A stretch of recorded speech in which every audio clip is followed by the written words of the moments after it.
बिस्मिल्लाहिर्रहमानिर्रहीम। Hello everyone, Tahseeb here from paradise hope. So guys, last video में हमने एक बटन बनाया था और इस बटन को फंक्शन के साथ बाइंड किया था। बाइंड करने का मतलब जब भी हम इस बटन पर क्लिक करते हैं तब वो फंक्शन कॉल हो जाता है। तो यहाँ पर मेरे पास प्रीवियस कोड मौजूद है जिस पे हमने वर्क किया था। अब हम क्या करने वाले हैं, इस जो GUI है इसके ऊपर हम एक ऐसा एलिमेंट लेके आएंगे जिसके ऊपर हम टैग्स को ऐड कर सकें। मतलब हमें यहाँ पर कोई नाम लिखना है या अमाउंट लिखना है, वो सारा कुछ ऐड कर सकें।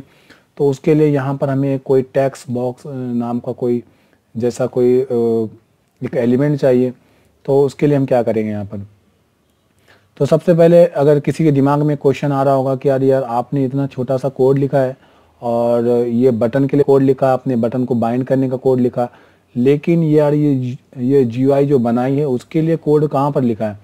देख लो भाई, अगर ये फंक्शन जो क्यू विजिट है, जब भी ये इनिशियलाइज होता है, जब भी हमने इसका कंस्ट्रक्टर कॉल किया, इसका मतलब ये इनिशियलाइज हुआ, उसकी वजह से ये जो GUI जो बेसिक GUI बनी वो इसकी वजह से बनी है।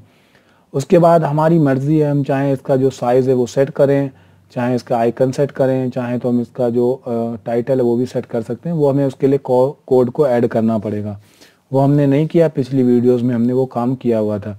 तो आगे बढ़ते हैं। अब हम इसमें क्या करने वाले हैं, यहाँ पर एक टेक्स्ट बॉक्स को ऐड करने वाले हैं। तो उसके लिए हमारे पास एक क्लास को ऐड करना होगा जो कि क्यू लाइन एडिट एक क्लास है।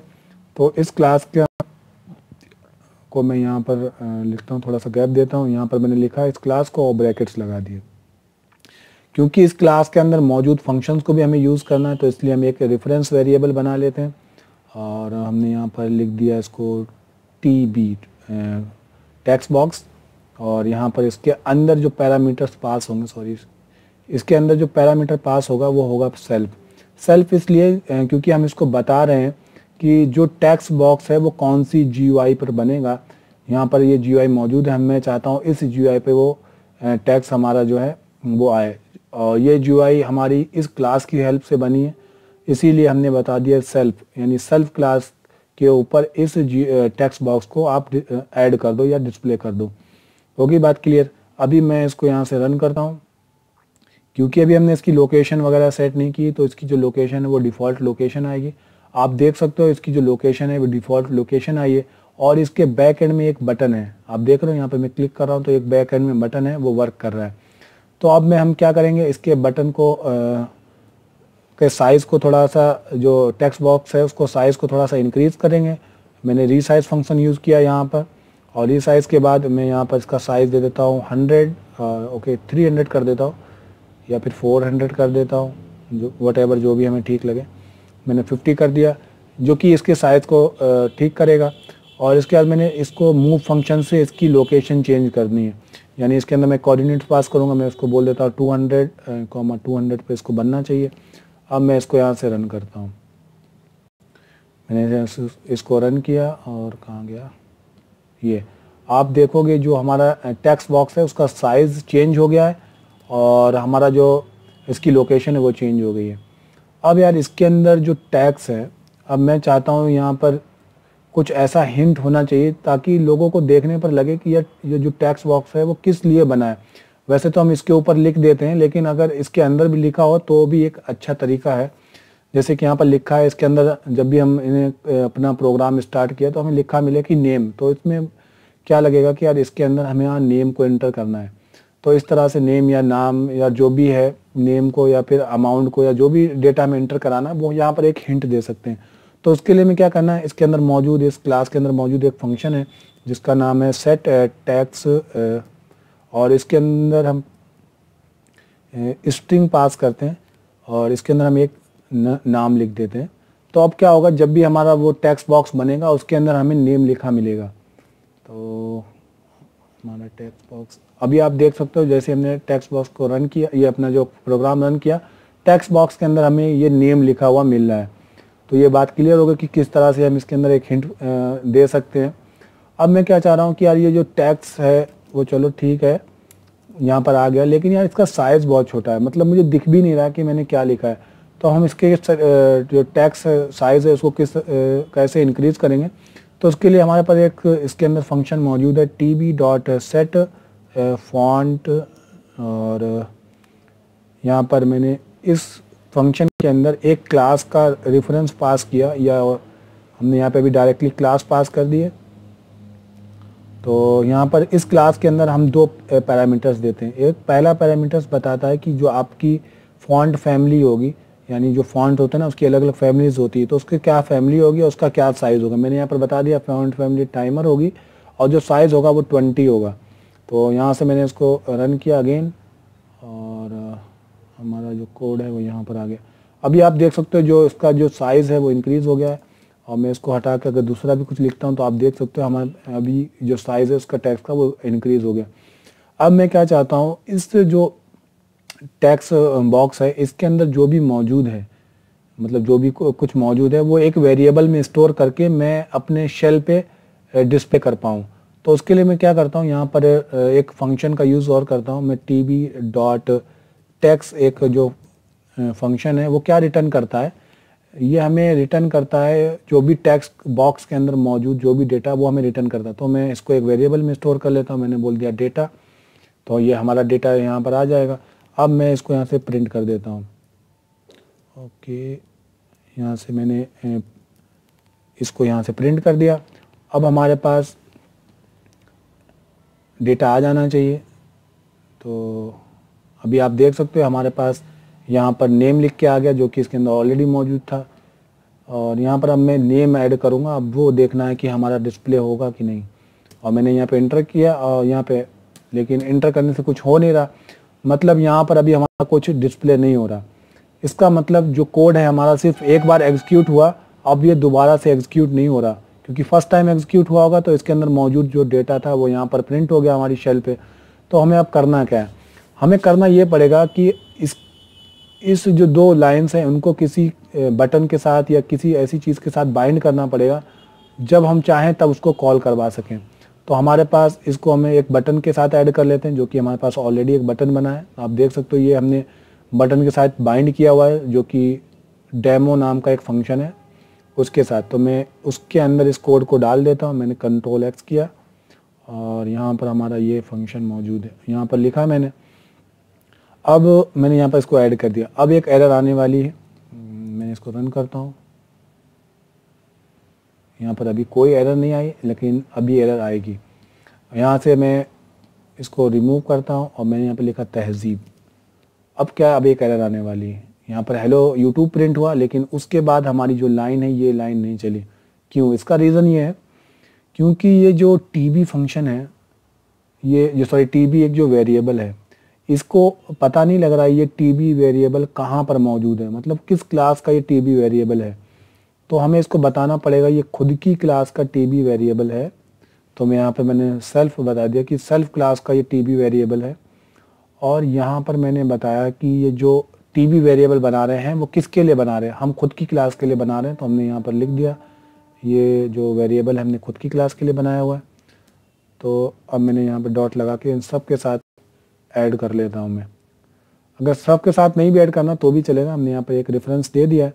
और अब हम इसको ऐड करते हैं, रन करते हैं। Okay, TB is not defined because हमने टीबी को यहाँ पर सेल्फ नहीं लिखा, इस वजह से यहाँ पे प्रॉब्लम आ रही। तो अब हमें सबके साथ ऐड करना पड़ेगा सेल्फ। तो हमने यहाँ पे कंट्रोल C किया, कंट्रोल V और control V, now again control V। लो अब इसको रन करते हैं और नाउ कोड आ गया हमारे पास एग्जीक्यूट होके। लो अब मैंने यहाँ पर इसको रिमूव किया और यहाँ पर ऐड किया तहज़ीब और यहाँ पर रन किया। आप देख सकते हो यहाँ पर तहज़ीब लिख के आ गया। मैं लिखता हूँ यहाँ पर खान और यहाँ पर हमारे पास खान लिख के आ जाएगा। लेकिन यार एक प्रॉब्लम है, मतलब यहाँ पर मैं डेटा एक बार जैसे इंटर किया मैंने, यहाँ पर मैं लिखता हूँ तहज़ीब, उसके बाद इन बटन दबाया, ये डेटा रिमूव हो जाना चाहिए। उसके बाद मुझे उसका दूसरा डेटा डालने के लिए ऑफर आना चाहिए कि आप इसमें दूसरा डेटा एंटर करो। तो उसके लिए क्या करना है, हमें यहाँ पर आकर, हाँ यहाँ पर आके एक और लाइन लिख देनी है जो कि है सेट ओके सेल्फ, क्योंकि हम इसके एक टीवी नाम के एक जो क्लास का रेफरेंस है, टीवी जो रेफरेंस है हमारे क्लास का, उसको हमने यूज़ किया। और इसके अंदर हमने सेट जो फंक्शन यूज़ किया था, सेट टेक्स्ट फंक्शन, वो यहाँ पर अगेन यूज़ करेंगे। और इसके अंदर हम कुछ लिखेंगे नहीं, हम यहाँ पर इसको खाली रखेंगे। अब क्या होगा, जब भी हम एक बार डेटा एंटर कर देंगे, हमारा जो डेटा है वो ब्लैंक हो जाएगा। जैसे मैंने यहाँ पे क्लिक किया, आप देख सकते हो जैसे ही क्लिक करने पर हमारा जो डेटा है यहाँ पर आ गया, लेकिन यहाँ से रिमूव हो गया। अब मैं इसको थोड़ा सा और बड़ा कर लेता हूँ। अब मैंने यहाँ पर लिखा तहज़ीब, ओके। अब मैंने यहाँ पे एंटर किया, आप देख सकते हो यहाँ पर तहज़ीब आ गया। तो इस तरह से हमारा जो डेटा है यहाँ से वो रिमूव होकर हमें हमारी जो टेक्स्ट बॉक्स है वो क्लियर कर देता है। नाउ ये अगेन बात हो गई कि किस तरह से हमने इसको किया हुआ। एक चीज़ आपको मैं दोबारा से समझा देता हूँ क्यों हमने यहाँ पे सेल्फ लगाया, क्योंकि ये हो सकता है ये टीबी वेरिएबल किसी और क्लास में भी मौजूद हो। तो ऐसा है, हमने यहाँ पर टीबी वेरिएबल को यूज़ किया, तो ये जो टीबी वेरिएबल इस फंक्शन में यूज़ हुआ, तो इसको अब आइडेंटिफाई नहीं कर पा रहा है कि यार ये टीबी वेरिएबल कौन सी क्लास के टीबी वेरिएबल है। तो हमने यहाँ पर इसको सिर्फ बता दिया कि ये टीबी वेरिएबल इसी क्लास का है, और यहाँ पर हमने ये बताया कि ये टीबी वेरिएबल इसी क्लास के लिए हमने बनाया है। तो यहाँ पर इतना क्लियर कर दिया, इसी वजह से जो एरर आ रही थी वो अब दूर हो चुकी है। अब मैं क्या करता हूँ, मैं चाहता हूँ कि यहाँ पर जो नंबर्स हैं वो जैसे मैंने 2 डिस्प्ले कराया या फिर 4 डिस्प्ले कराया, तो उसको हम ऐड कर पाएँ।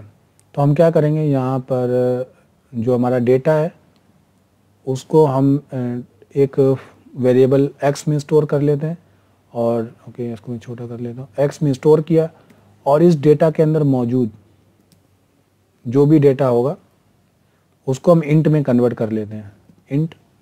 हम क्या करते हैं, डेटा +1 कर देते हैं, तो भी जो भी हम यहाँ पे वैल्यूज एंटर करेंगे वो 1 के साथ ऐड होकर आएगी। यहाँ पर रन किया मैंने, ओके यहाँ पर आ गया। अब यहाँ पर अगर मैं इसको डायरेक्टली रन करूँगा तो आई थिंक एरर आना चाहिए। ओके मैंने यहाँ से किया, और यहाँ से एक एरर जनरेट होगी, आप देख सकते हो ये हमारा एरर जनरेट हुआ। और अगेन मैं इसको रन करूँगा,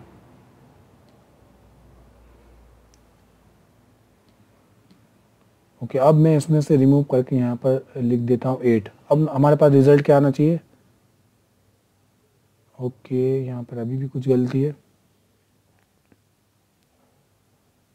यहाँ पर हमने क्या किया हुआ है, यहाँ पर डेटा प्लस, ओके यहाँ पर डेटा को ऐड कर रहे हैं, हमें एक्स को ऐड करना है क्योंकि हमने डेटा को एक्स में चेंज कर लिया।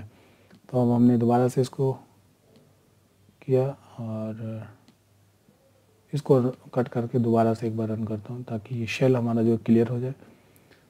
तो यहाँ पर हमने, हमारे पास ये आ गया। अभी इसको देखता हूँ रन करके तो क्या एरर आती है।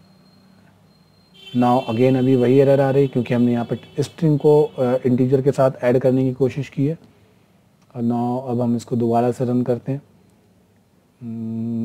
नाउ अब मैं यहाँ पर कोई वैल्यू इंटर करता हूँ। मैंने यहाँ पे 8 इंटर किया, और हमारे पास आप देख सकते हो 9 आ गया। तो थैंक यू सो मच। ये वीडियो आई होप आपको पसंद आया होगा। जो भी आपको अगर कोई प्रॉब्लम है तो आप कमेंट में जाकर पूछ सकते हो। और बहुत आसान सा कोड है, और यहाँ पर जो ज़रूरी लाइन है वो ये लाइन है किसी भी टेक्स्ट बॉक्स को बनाने के लिए। बाकी ये जो लाइन्स हैं ये भी इम्पॉर्टेंट है, लेकिन उसको कहाँ पर क्या लोकेशन, क्या साइज़ हो, या उसके फॉन्ट का क्या साइज़ हो, यहाँ पर ये फंक्शंस इसलिए यूज़ किए गए हैं। तो थैंक यू सो मच, मिलते हैं अगली वीडियो।